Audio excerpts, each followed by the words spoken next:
Shalom Adonai, irmãos. Nós estamos aqui para dar uma boa notícia. E nós já montamos todas as aulas que faltavam. Através do livro de Rick Warren, nós já tiramos as lições, número 15 a número 27.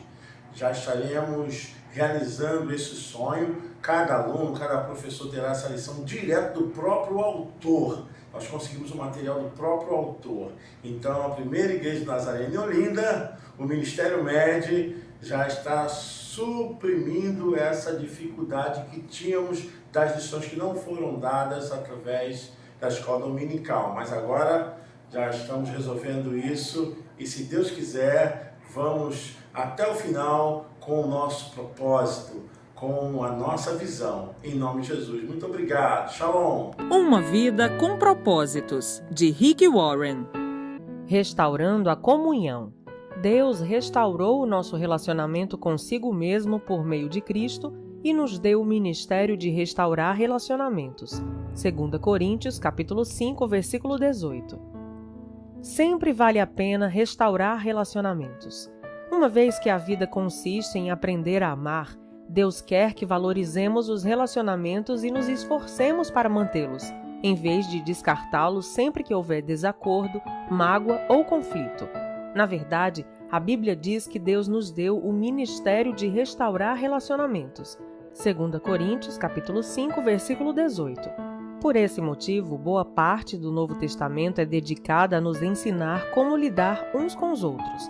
Paulo aconselha: se vocês receberam algo bom por seguir a Cristo, se o amor dele fez alguma diferença na vida de vocês, se estar numa comunidade do Espírito significa algo para vocês, se vocês têm um coração, se vocês se importam uns com os outros, façam-me um favor, concordem um com o outro, amem um ao outro, sejam amigos de verdade.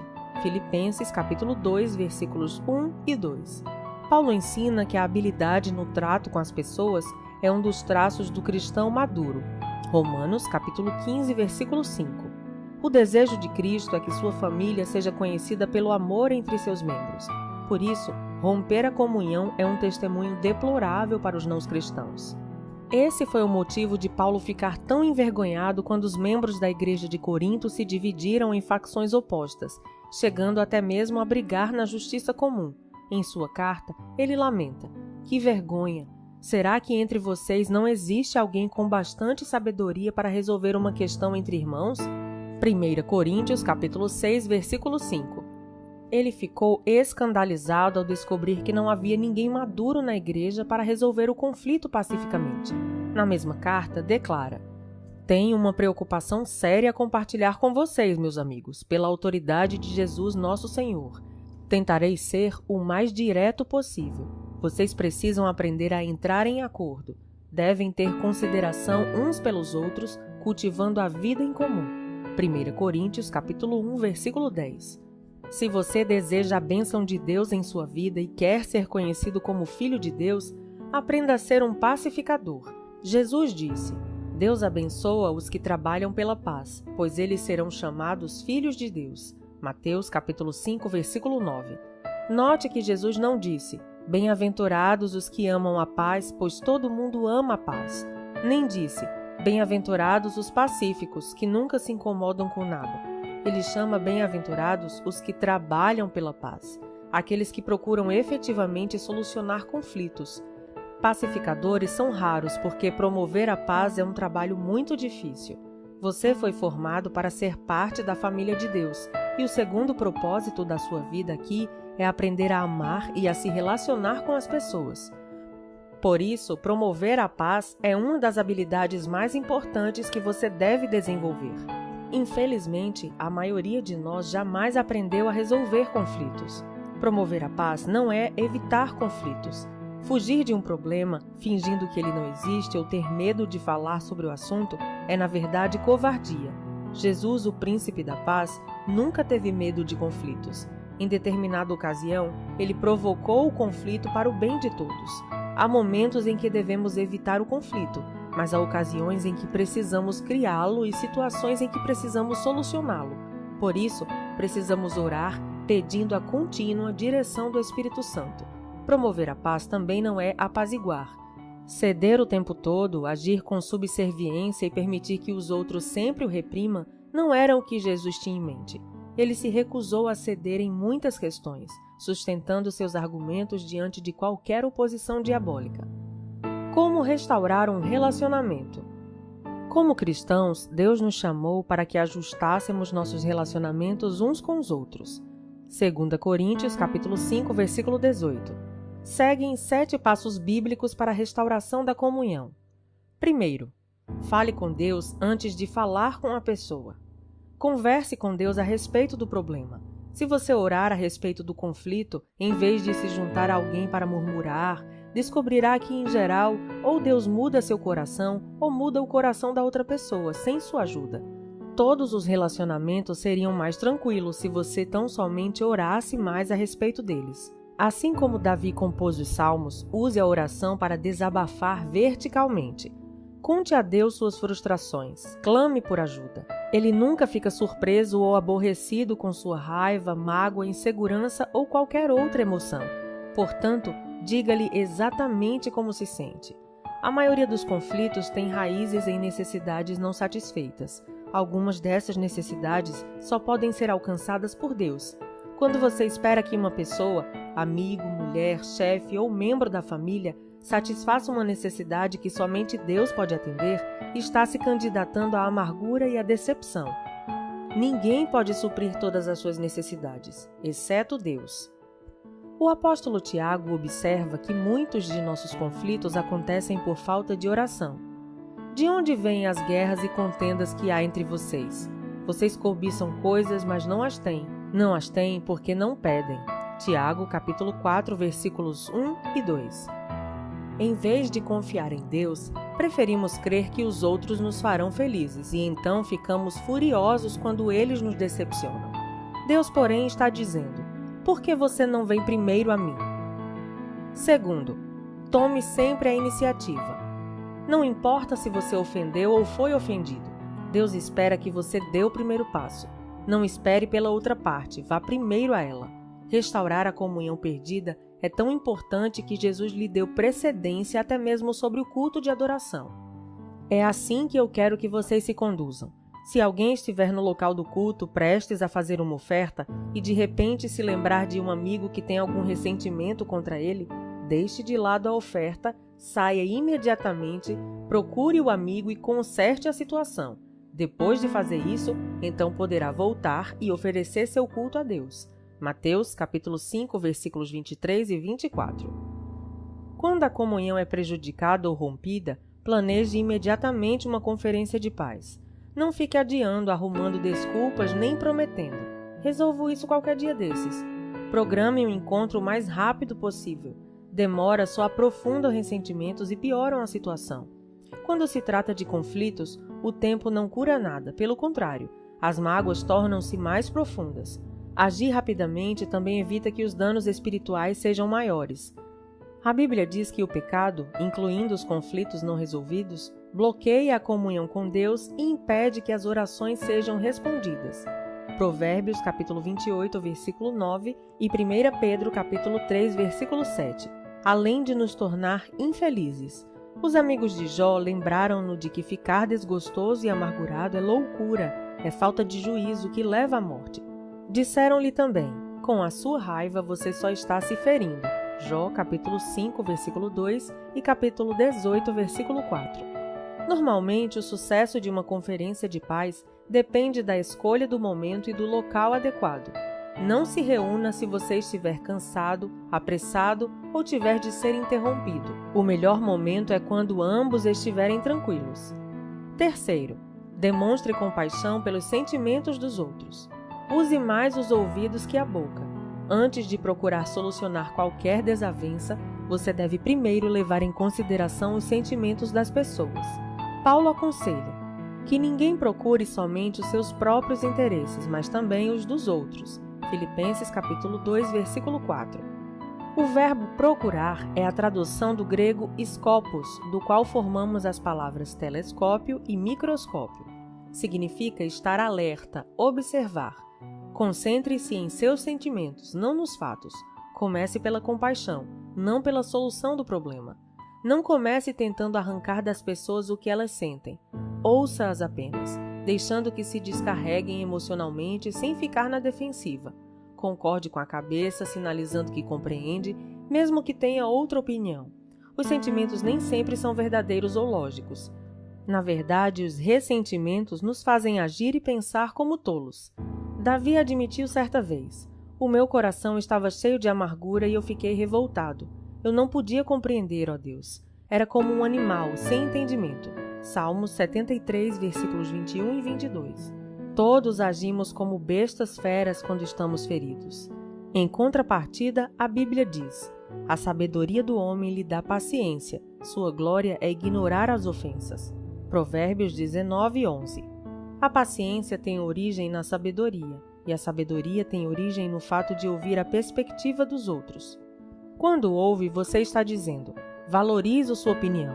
Preocupo-me com nosso relacionamento e você é importante para mim." O ditado é verdadeiro. As pessoas não se importam com o que sabemos até que saibam que nos importamos.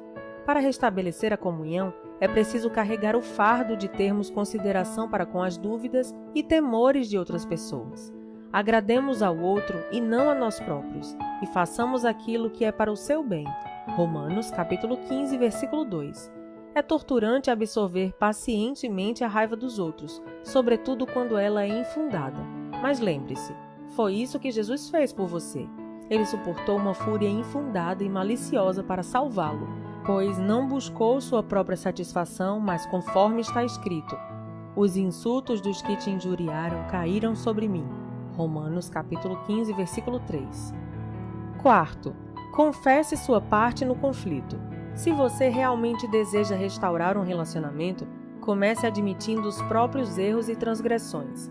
Jesus disse que essa é a forma de ver as coisas com mais clareza. Primeiro, tire a viga de seu olho e então talvez você enxergará suficientemente bem para tirar o cisco do olho do seu amigo. Mateus capítulo 7, versículo 5. Já que todos temos pontos cegos, você precisará pedir a uma terceira pessoa que o ajude a avaliar suas ações antes de se encontrar com quem tem um conflito.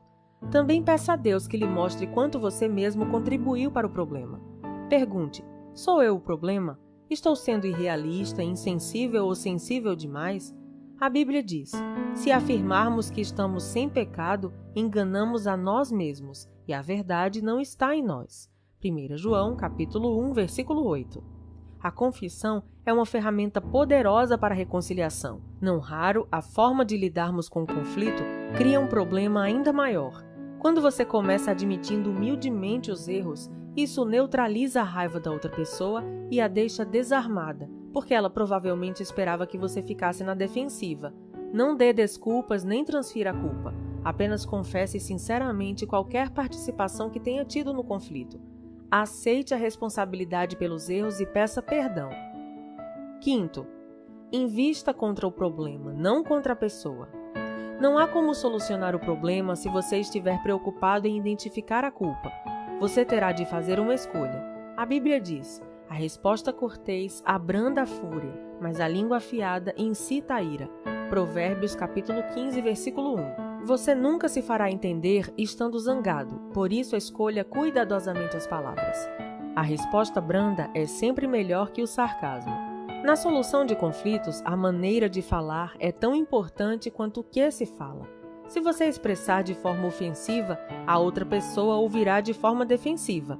Deus nos diz: quem tem um coração sábio é conhecido como uma pessoa compreensiva. Quanto mais agradáveis são as suas palavras, mais você consegue convencer os outros. Provérbios capítulo 16, versículo 21. Irritar as pessoas jamais funciona, e você nunca é persuasivo quando é rude. Durante a Guerra Fria, ambos os lados concordaram em que algumas armas eram tão destrutivas que jamais deveriam ser usadas. Atualmente, as armas químicas e biológicas foram banidas, e os estoques de armas nucleares estão sendo reduzidos. Para o bem da comunhão, você deve destruir seu arsenal de armas nucleares relacionais, ou seja, condenar, menosprezar, comparar, rotular, insultar, ironizar, reagir com sarcasmo.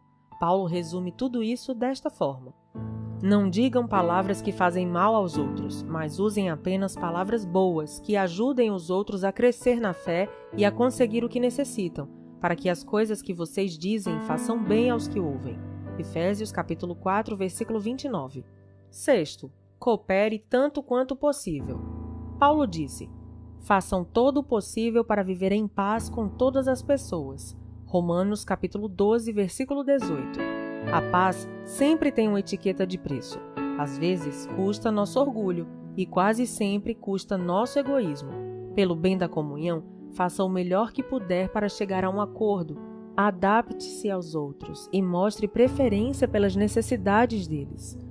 Uma paráfrase da 7ª bem-aventurança de Jesus diz: abençoados são vocês que conseguem mostrar que cooperar é melhor que brigar ou competir. Desse modo, irão descobrir quem vocês realmente são e o lugar que ocupam na família de Deus. Mateus capítulo 5, versículo 9. 7 e último. Enfatize a reconciliação, não a solução. É ilusão esperar que todos concordem a respeito de tudo. A reconciliação atém-se ao relacionamento, enquanto a solução está vinculada ao problema. Quando focamos a reconciliação, o problema perde importância e não raro se torna irrelevante. Podemos restabelecer um relacionamento mesmo quando somos incapazes de resolver nossas diferenças. Os cristãos muitas vezes têm discordâncias sinceras e legítimas, além de anunciar suas divergências. Mas podemos discordar sem ser desagradáveis. O mesmo diamante tem diferentes aspectos quando visto de diferentes ângulos. Deus espera unidade, não uniformidade. Podemos caminhar de braços dados sem concordar em tudo. Isso não significa que você deva desistir de encontrar uma solução. Talvez você precise continuar conversando e até mesmo discutindo, mas faça isso com o espírito de harmonia. Reconciliação significa fazer as pazes, não necessariamente esquecer o assunto. Depois de ler esse capítulo, com quem você acha que precisa entrar em contato? Com quem você precisa restaurar a comunhão? Não demore nem mais um segundo. Faça uma pausa agora mesmo e converse com Deus sobre essa pessoa. Então, pegue o telefone e comece o processo. Esses 7 passos são simples, mas não são fáceis. É necessário muito esforço para restaurar a comunhão com alguém.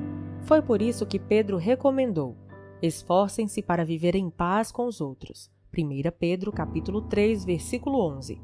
Quando você tenta promover paz, está fazendo o que Deus faria. É por isso que os pacificadores são chamados filhos de Deus. Pensando sobre meu propósito de vida. Tema para reflexão. Sempre vale a pena restaurar os relacionamentos. Versículo para memorizar. Façam todo o possível para viver em paz com todas as pessoas. Romanos capítulo 12, versículo 18. Pergunta para meditar. Com quem estou precisando restaurar meu relacionamento? Até o próximo áudio.